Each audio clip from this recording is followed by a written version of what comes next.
My name is Charles Horn Chasen, and I became a caregiver in 2022. Right now, as a lead caregiver, I love this position. I'm honored to have this position. The reason why I'm proud to be part of the Home Helpers team is from the love that I receive from the staff, from everyone in the office, the caregivers, as well as the clients. My name is Jonathan Marsh, and I'm the owner of Home Helpers Home Care of Bradenton, and we've been in business since 2015, serving the entire Manatee County community.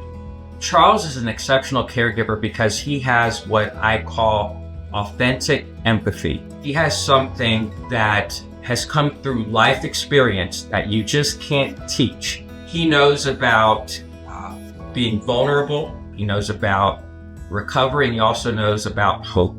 And it is through those traits that he's able to connect with his clients, and I think that's why they feel comfortable with him. Hi, my name is Dana Nickel. This is my husband, Nick, and Charles is our exceptional caregiver from Home Helpers. Charles is kind, he's thoughtful, and he's honorable. Every year, Charles brings an anniversary cake, and we just have a little celebration.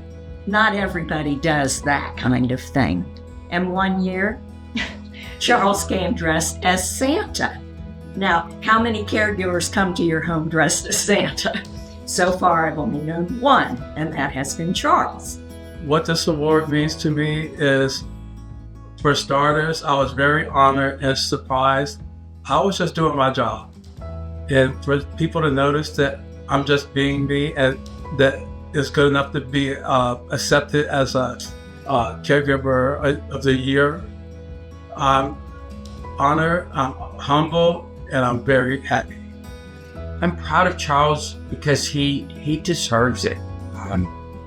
He just does a great job every day. I mean, you can see it in everything that he does. And I'm not crying on purpose, but it's very true. I'm very proud of Charles.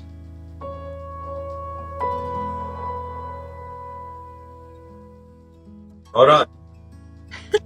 You might want to do that one over again.